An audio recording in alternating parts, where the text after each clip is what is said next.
Hi friends, நான் R.Prasanna, professional photographer and photo mentor. Last time நம்ம வந்து ஒரு வீடியோ பண்ணியிருந்தோம் அந்த CANON and Nikonோட autofocus modes பற்றி. அதாவது autofocusோட ப்ராப்பரான அண்டர்ஸ்டாண்டிங் இருந்துச்சுன்னா நீங்கள் வந்து இன்னும் வந்து சூப்பரான ஒரு பெட்டரான ஷார்ட்ஸ் எடுக்கலாம்னு சொல்லிட்டு அந்த வீடியோவில் சொல்லியிருந்தேன்.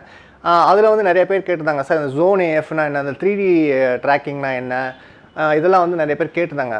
ஸோ இதெல்லாம் பார்த்தீங்கன்னா 3D ட்ராக்கிங், இந்த ஜோன் ஏஎஃப் இதெல்லாம் பார்த்தீங்கன்னா இது வந்து ஆட்டோஃபோக்கஸ் ஏரியா மோட்ஸ். இந்த வீடியோவில் வந்து நம்ம CANON 5D Mark IVோட ஆட்டோஃபோக்கஸ் செட்டிங்ஸ் வந்து இன்றைக்கி நம்ம பார்க்க போகிறோம். எந்த மாதிரி ஆட்டோஃபோக்கஸ் ஏரியா மோட் எதுக்கு வந்து ஒர்க் பண்ணுது அப்படிங்கிறத பார்க்க போகிறோம். இதோட ப்ராப்பரான அண்டர்ஸ்டாண்டிங் இருந்துச்சுனாலே நீங்கள் வெட்டிங் ஃபோட்டோகிராஃபராக இருந்தாலும் சரி, ஒரு கேண்டிட் ஷாட்ஸ் எடுக்கிறீங்க, street photography, wild life photography, இந்த மாதிரி விஷயங்கள்லாம் எடுக்கும்போது உங்களுக்கு வந்து இது ரொம்ப யூஸ்ஃபுல்லாக இருக்கும். இப்போ வந்து ப்ராப்பரான ஒரு ஆட்டோஃபோக்கஸ் ஆகிறதுக்கு ரெண்டு காரணம் இருக்குது. ஒன்று வந்து நீங்கள் ஃபோட்டோ எடுக்கிற சூழ்நிலை. இப்போ நிறைய புகையில் எடுக்கிறோம், அதே மாதிரி ரொம்ப லோ லைட்டில் எடுக்கிறோம் அப்படின்னா சம்டைம்ஸ் வந்து நீங்கள் இந்த ஹையர் அண்ட் கேமராஸ் யூஸ் பண்ணும்போது ஆட்டோஃபோக்கஸ் குவிக்காக கிராப் பண்ணும். அதே மாதிரி நீங்கள் ரொம்ப பிகினர் லெவல் கேமரா யூஸ் பண்ணிங்கன்னா அந்த சைஸில் வந்து ரொம்ப திணறும் கேமரா. இப்போ லென்ஸ்னு எடுத்துக்கிட்டிங்கன்னா இப்போ 70-200 2.8. எதனால் வந்து இந்த 2.8 அப்படிங்கிற லென்ஸை வந்து நம்ம ஃபாஸ்ட்டான லென்ஸு எதனால் வந்து இதை சஜஸ்ட் பண்ணுறோம் வெட்டிங்க்குன்னு பார்த்தீங்கன்னா 2.8 வந்து ஒரு கரெக்டான அப்பர்ச்சர். அந்த ஆட்டோஃபோக்கஸ் சென்சார் வந்து ஆப்டிமமாக ஒர்க் பண்ணுறதுக்கு ஒரு சூப்பரான ஒரு கரெக்டான ஒரு ஸ்வீட் ஸ்பாட் வந்து இந்த 2.8. அதனால தான் பார்த்தீங்கன்னா அந்த 2.8 லென்சஸ் வந்து நல்லா ஃபாஸ்ட்டாக இருக்கும் ஃபோக்கஸிங்க்கு. இதே நீங்கள் ஒரு 1.2 லென்ஸ்லாம் யூஸ் பண்ணிங்கன்னா போக்கே நல்லா கிடைக்கும், பட் ஆனால் ஃபோக்கஸ் வந்து ரொம்ப திணறும் கேமரா. ஏன்னா ஆட்டோஃபோக்கஸ் லென்ஸருக்கு வந்து கரெக்டான அமௌண்ட் ஆஃப் லைட்டை வந்து இந்த 2.8ங்கிறது அனுப்புது. அதே மாதிரி 1.2 இந்த மாதிரி லென்சஸ்லாம் எடுக்கும்போது உங்களுக்கு நிறைய லைட் வந்து நிறைய அனுப்புறதால உங்களுக்கு வந்து சம்டைம்ஸ் வந்து ஃபோக்கஸ் வந்து ரொம்ப ஸ்லோவாக இருக்க மாதிரி ஒரு ஃபீல் வரும். ஆட்டோஃபோக்கஸ் கரெக்டாக ஒர்க் ஆகிறதுக்கு நான் ஒன்று சொன்னேன், நீங்கள் எடுக்கிற சூழ்நிலை. ரெண்டாவது வந்து உங்கள் சப்ஜெக்டோட டெக்ஸ்சர், அதோட கலர், அந்த கான்ட்ராஸ்ட், இந்த டீட்டெயில், இந்த மாதிரி விஷயங்கள் வந்து உங்களுக்கு இந்த ஆட்டோஃபோக்கஸை டிட்டர்மைன் பண்ணுது. இப்போ உதாரணத்துக்கு ஒரு கிரே கலர் செவரில் வந்து நான் என்ன பண்ணுறேன், அதே அப்படியே மர்ஜ் ஆகிற மாதிரி ஒரு ஃபேஸில் ஒரு கிரே பெயிண்ட் அடிச்சுட்டு கிரே கலர் சட்டையை போட்டுக்கிறேன்னா ஆட்டோஃபோக்கஸ் வந்து ஹண்ட் ஆகும். இதே வந்து நான் என்ன பண்ணுறேன், ஒரு கிரே கலர் செவரில் வந்து ஒரு ஒயிட் கலர் ட்ரெஸ்ஸை போட்டு ஒரு ஒயிட் கலர் ஷர்ட்டை இல்லை ஒரு பிளாக் கலர் ஷர்ட்டை போட்டு நிற்கிறேன்னா ஆட்டோஃபோக்கஸ் வந்து இமீடியட்டாக கிராப் ஆகிடும். ஸோ சப்ஜெக்டோட கான்ட்ராஸ்ட் அண்ட் சப்ஜெக்டோட அங்கே இருக்க லைட் கண்டிஷன்ஸ், அதே மாதிரி அங்கே இருக்க அந்த சப்ஜெக்டோட டீட்டெயில், இதெல்லாம் சேர்த்து தான் ஒரு ப்ராப்பராக வந்து ஒரு ஆட்டோஃபோக்கஸ் வந்து ஈஸியாக வந்து கிராப் பண்ணுது. இப்போது ஆட்டோஃபோக்கஸ் ஏரியா மோட்னா ஒன்றுமே இல்லை, நம்ம இப்போ ஆட்டோஃபோக்கஸ் பாயிண்ட்ஸ் வந்து நம்ம எப்படி கண்ட்ரோல் பண்ணுறதுங்கிறத நம்ம வந்து ஆட்டோஃபோக்கஸ் ஏரியா மோட்னு சொல்கிறோம். ஆட்டோஃபோக்கஸ் பாயிண்ட்ஸ் நான் சொல்கிறது வந்து அந்த கேமரா வியூ ஃபைண்டில் பார்த்துன்னு வச்சிங்களேன், அந்த சின்ன சின்ன டாட்டாக தெரியும், இல்லை ஒரு சின்ன பாக்ஸாக இருக்கும். அந்த பாக்ஸில் சில பிகினர் லெவல் கேமராவில் பார்த்தா ஒரு 9 டாட்ஸ் இருக்கும். அதே மாதிரி இப்போ ஹை அண்ட் இப்போ 5D Mark IV மாதிரி ஒரு கேமராவில் பார்த்தீங்கன்னா உங்களுக்கு வந்து 61 அந்த மாதிரி 61 பாக்ஸஸ் இருக்கும். ஸோ இதுதான் நம்ம ஆட்டோஃபோக்கஸ் பாயிண்ட்ஸ், அதாவது ஏஎஃப் பாயிண்ட்ஸ்னு சொல்கிறோம். எல்லா டப்பாவுமே ஒரே டப்பாவானா எல்லா டப்பாவும் ஒரே டப்பா கிடையாது. கேமரா பொறுத்து இந்த டப்பாவோட குவாலிட்டி மாறும். அதாவது இப்போது இதில் வந்து நம்ம ரெண்டு டைப்பாக வந்து சொல்லுவோம். ஒன்று வந்து ரெகுலரான ஆட்டோஃபோக்கஸ் பாயிண்ட்ஸு, ரெண்டாவது வந்து கிராஸ் பாயிண்ட்ஸ். ஸோ இந்த மாதிரி விஷயங்கள் வந்து இந்த கிராஸ் பாயிண்ட்ஸ் அதிகமாக, இப்போ ஆட்டோஃபோக்கஸ் பாயிண்ட்ஸ் அதிகமாக இருக்குங்கிறதுக்காக நம்ம வந்து ஒரு கேமரா வாங்குறதை விட அந்த ஆட்டோஃபோக்கஸ் பாயிண்ட்ஸில் எத்தனை பாயிண்ட்ஸ் வந்து கிராஸ் பாயிண்ட்ஸ் அப்படின்னு பார்த்து வாங்குறதா நம்ம வந்து ஒரு புத்திசாலித்தனம். இப்போ ஒரு 500 ஆட்டோஃபோக்கஸ் பாயிண்ட்ஸ் இருக்குது, 1000 ஆட்டோஃபோக்கஸ் பாயிண்ட்ஸ் இருந்தாலும் அதில் வந்து எத்தனை பாயிண்ட்ஸ் வந்து கிராஸ் பாயிண்ட்ஸ், இதுதான் வந்து உங்கள் லோ லைட்டுக்குலாம் உங்களுக்கு வந்து ஃபோக்கஸிங் வந்து ரொம்ப ஹெல்ப் பண்ணும். இப்போ 5D Mark IV எடுத்துட்டிங்கன்னா உங்களுக்கு வந்து 41 பாயிண்ட்ஸ் வந்து உங்களுக்கு இந்த கிராஸ் டைப் பாயிண்ட்ஸ் கொடுத்துருக்காங்க. அதே மாதிரி எனக்கு தெரிஞ்சு வெட்டிங் வந்து ஒரு ஃபாஸ்ட்டான ஆட்டோஃபோக்கஸ் பாடினா எனக்கு தெரிஞ்சு 5D Mark IV இன்னும் வந்து பீட் பண்ணுறதுக்கு எந்த கேமராவும் வரலன்னு சொல்லுவேன். ஏன்னா நான் வந்து 850 யூஸ் பண்ணியிருக்கேன், 810, 800, 5D Mark III எல்லாமே யூஸ் பண்ணியிருக்கேன். பட் இது வந்து கேனனோட டியூவல் பிக்சல் ஏஎஃப் சரி ரொம்ப குவிக்காக இருக்குது. அதாவது வீடியோக்குனாலும் சரி ஃபோட்டோக்குனாலும் சரி ரொம்ப வந்து ஃபாஸ்ட்டாக இருக்குது. இதை வந்து ஒரு ப்ராப்பரான அண்டர்ஸ்டாண்டிங்கோடு நீங்கள் பண்ணிங்கன்னா உங்களுக்கு வந்து பெட்டரான ஷார்ட்ஸ் கிடைக்கும். ஸோ இன்றைக்கி நம்ம 5D Mark IVோட ஒரு ஆட்டோஃபோக்கஸ் ஆப்ஷன்ஸ் என்னங்கிறத ஸ்டெப் பை ஸ்டெப்பாக நம்ம பார்க்க போகிறோம். ஃபர்ஸ்ட் நம்ம பார்க்க போகிறது single point AF. Single point ஏஎஃப்பில் இப்போ 5D Mark IVல சிங்கிள் பாயிண்ட் ஏஎஃப் யூஸ் பண்ணிங்கன்னா இருக்கிற 61 பாயிண்டில் ஒரு பாயிண்ட்டாக நீங்கள் வந்து சூஸ் பண்ணிக்கலாம். அந்த இடத்துக்கு மட்டும்தான் கேமரா வந்து இம்பார்ட்டன்ஸ் கொடுக்கும், அங்கே இருக்க கான்ட்ராஸ்ட்டை மட்டும்தான் ரீட் பண்ணும் இந்த சிங்கிள் பாயிண்ட் ஏஎஃப். இது வந்து மேனுவலாக நம்ம ஷூட் பண்ணுறோம், போர்ட்ரேட் எடுத்துகிட்டு இருக்கோம், சப்ஜெக்ட் வந்து ஸ்டாண்டிங்கில் இருக்காங்க, ஸ்டேஷ்னரியாக இருக்குது, மூவிங் ஆகாமல் அப்படின்னா நீங்கள் இந்த சிங்கிள் பாயிண்ட் ஏஎஃபை ஈஸியாக யூஸ் பண்ணிக்கலாம்.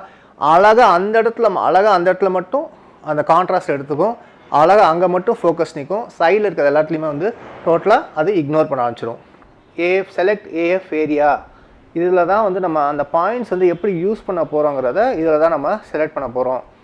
ஃபஸ்ட்டு வர்றது பார்த்திங்கன்னா ஸ்பாட் ஏஎஃப். இந்த ஸ்பாட் ஏஎஃப்ங்கிறது ரொம்ப குட்டி ஏரியாவில் நீங்கள் ஃபோக்கஸ் நிற்க வைக்கணும் அப்படின்னா இந்த ஸ்பாட் ஏஎஃப் தான். இந்த ஷாட்டில் பார்த்தீங்கன்னா உங்களுக்கு ஒரு காரில் வந்து ஒரு கப்புள்ஸ் உட்காந்துருக்காங்க, பெரிய பின்னாடி வந்து வைடான ஷாட்டு. ஸோ அந்த இடத்துல அந்த பொண்ணு ஃபேஸில் மட்டும் எனக்கு ஃபோக்கஸ் வேணும். மெயினாக என்ன ஆகிட்டு இருந்துச்சுன்னா, ரெகுலர் பாயிண்ட்ஸ் யூஸ் பண்ணும்போது இந்த ஃப்ரண்ட்டில் அந்த கண்ணாடியில் இந்த ரிஃப்ளெக்ஷன்ஸ் வந்து டிஸ்டர்ப் பண்ணிட்டே இருந்துச்சு. ஸோ நான் என்ன பண்ணேன்னா, அந்த இடத்துக்கு மட்டும் நான் வந்து இந்த ஸ்பாட் ஏஎஃப் வந்து யூஸ் பண்ணியிருக்கேன். ஏன்னா இதை நான் ஷூட் பண்ணது வந்து ஒரு 35mm லென்ஸ், டெலி லென்ஸ் கிடையாது, 35mm லென்ஸ். ஸோ வைட் லென்ஸில் ஒரு சின்ன இடத்துல மட்டும் நீங்கள் ஃபோக்கஸ் வைக்கணும்னா இந்த ஸ்பாட் ஏஎஃப் யூஸ் பண்ணிக்கலாம். அதே மாதிரி நீங்கள் டெலி லென்ஸ் யூஸ் பண்ணுறீங்க, சப்ஜெக்டோட ஃபேஸ்க்கு முன்னாடி நிறைய டிஸ்டர்பன்சஸ் இருக்குது, சப்ஜெக்டோட கண்ணில் மட்டும் நீங்கள் ஃபோக்கஸ் வேணும்னா அந்த டயத்தில் நீங்கள் இந்த ஸ்பாட் ஏஎஃபை யூஸ் பண்ணிக்கலாம். இப்போது அடுத்தது வர்றது வந்து எக்ஸ்பேண்டட் ஏரியா. எக்ஸ்பேண்டட் ஏரியாவில் இப்போ 2 இருக்குது. ஒன்று வந்து 4 பாயிண்ட்டு, இன்னொன்று வந்து 8 பாயிண்ட். இது எதுவுமே ரெண்டு தான் எக்ஸ்பேண்டட் ஏரியா தான். இதில் வந்து இந்த சென்டரில் இருக்க பாயிண்ட் மட்டும் உங்களோட ஆக்டிவ் ஏஎஃப் பாயிண்ட்ஸு. அதை சுற்றி இருக்க அந்த 4 பாயிண்ட் பார்த்தீங்கன்னா அதுக்கு வந்து சப்போர்ட், அதாவது ஒரு main point 4 supporting points. So நீங்கள் ஒரு பேர்டு வந்து பறக்குதுன்னு வச்சிங்களேன், நீங்கள் இந்த பாயிண்ட் வச்சிட்டிங்க, டக்குன்னு அந்த ஏஎஃப் பாயிண்ட்டை விட்டு நகர்ந்துருது பேர்டுனா பக்கத்தில் இருக்க பாயிண்ட்ஸ் என்ன பண்ணும், அதை கரெக்டாக வந்து ஃபோக்கஸை வந்து பிடிக்கிறதுக்காக ஹெல்ப் பண்ணும். ஸோ இது வந்து ஒரு மெயின் ஆஃபீஸர், 4 அப்ரசன்ட், 4 வந்து அசிஸ்டன்ஸு. இதுலேயே வந்து பார்த்தீங்கன்னா அடுத்ததில் பார்த்தா 8 இருக்கும். ஒரு மெயின் ஆஃபீஸர், அதே மாதிரி 8 அசிஸ்டன்ட்ஸ். ஸோ சென்டரில் நீங்கள் வைக்கிற சென்டரில் இருக்க பாயிண்ட் வந்து மெயினான பாயிண்ட். அதுக்கப்புறம் அதை சுற்றி இருக்கிறது பார்த்தீங்கன்னா உங்கள் அசிஸ்டன்ட் பாயிண்ட்ஸ். இதுக்கப்புறம் பார்த்தீங்கன்னா ஜோன் ஏஎஃப். நிக்கானில் இதை வந்து குரூப்புன்னு சொல்லுவாங்க, இதில் வந்து ஜோன். கேனானை பொறுத்தவரைக்கும் இந்த ஜோனில் வந்து பார்த்தீங்கன்னா உங்களுக்கு இது எல்லாமே ஆக்டிவ் பாயிண்ட்ஸு.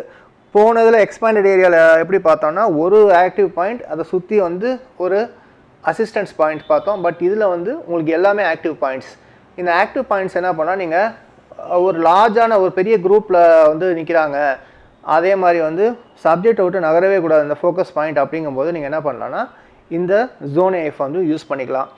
அதே மாதிரி உங்களுக்கு வந்து ஒரு வைல்ட் லைஃப் எடுக்கிறீங்கன்னா இந்த ஜோன் ஏஎஃப் வந்து யூஸ் பண்ணுவோம். டைகர் நடந்து வருது, அப்போ நீங்கள் இந்த ஜோன் ஏஎஃப் வந்து தாராளமாக யூஸ் பண்ணலாம். டைகரோட ஃபேஸில் வச்சு அப்படியே ட்ராக் பண்ணி எடுத்து வந்துடலாம்.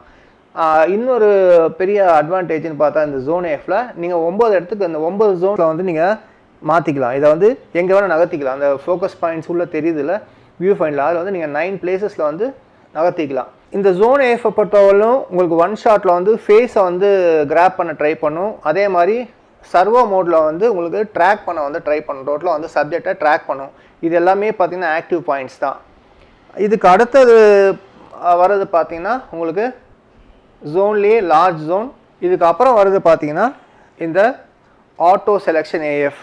இந்த ஆட்டோ செலெக்ஷன் ஏஎஃப்ங்கிறது இப்போ கேமராவே வந்து ஆட்டோமேட்டிக்காக செலக்ட் பண்ணுது.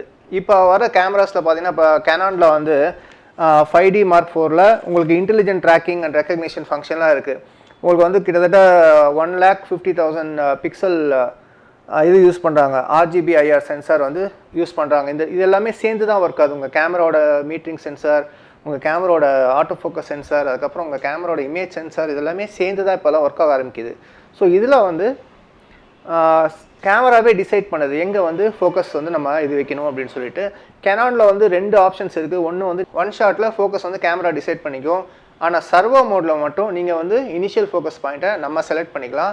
அதுக்கப்புறம் கேமரா வந்து ஆட்டோமேட்டிக்காக அந்த இதை வச்சு ட்ராக் பண்ண ஆரம்பிச்சிடும். இதில் ஒரே ப்ராப்ளம் என்னென்னா, இதில் நான் சொல்லியிருந்தேன் இந்த மாதிரி ஃபேஸஸ் வந்து ட்ராக் பண்ணோன்னு. இன்கேஸ் நீங்கள் ஒரு குரூப் ஷாட் எடுக்கிறீங்கன்னா தயவுசெய்து இதை யூஸ் பண்ணாதீங்க. என்ன ப்ராப்ளம்னா, ஃபேஸஸ் வந்து ட்ராக் பண்ணும், பட் அதுக்கு வந்து மாப்பிள்ளை யார் பொண்ணு யாருன்னு தெரியாது.